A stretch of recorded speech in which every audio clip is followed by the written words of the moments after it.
I wanted to jump on here and make this video and just kind of give my thoughts on Modern Warfare 3 because I've changed my mind a little bit. And before you call me an Activision shill or I'm just flipping my opinion for views, relax for a second, because we've gotten some new information over the last few days, and there's really one or two things in particular that have kind of changed my perspective on the game, and I'll get to that in a second. But I want to address kind of the public sentiment around Modern Warfare 3, and it seems like people are gearing up to just already hate this game. I've seen comments all over Reddit, Twitter, and YouTube saying this is a bunch of BS. I'm not paying $70 for an expansion. I'm not paying $70, or I'm not paying full price for just a quote-unquote DLC for the next Modern Warfare. And I get it. I would be totally frustrated if that were the case. And I get it. I totally feel that, and I thought that at one point in time as well. But first of all, Activision told us long ago that this was going to be a premium release, and we weren't really sure what it was going to be, whether it was going to be an expansion to Modern Warfare 2 or an entirely new title. But we knew that it was going to be a premium release, even back when we thought it was a year or two for Modern Warfare 2. So everyone just calm down for a second. And I say all this because I have this fear that there's a chance that Modern Warfare 3 could genuinely be a good game, and because everybody's already so burnt, everybody's already so upset and so jaded about Call of Duty, that it could just be a flop.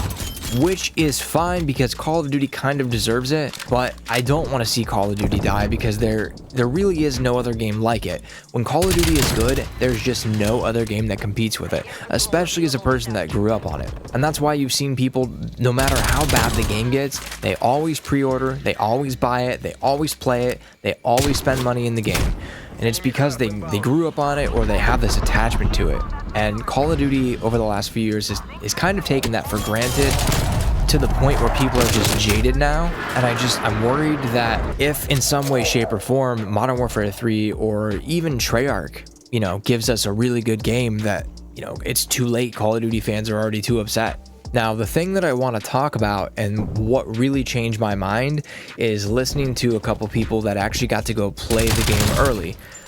And while they couldn't disclose a lot of things, the overall sentiment is that this really isn't just an extension or an expansion for Modern Warfare 2. Even though a lot of the content will be coming over, like the weapons and things like that, they said that this game feels and plays like its own unique game. And what makes me most hopeful for the game is that they said Modern Warfare 3 seems kind of like an amalgamation of all the feedback that they've been giving, or that we, the community, have been giving to Activision, Infinity Ward, whoever, since 2019, since Modern Warfare came out.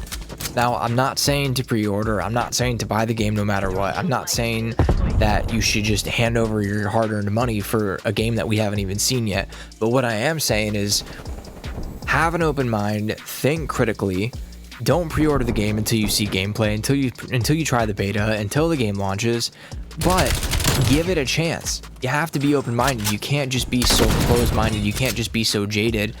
You can't just be so burnt by Call of Duty that if they try to fix it and give us what we want, we can't just step on it anyway.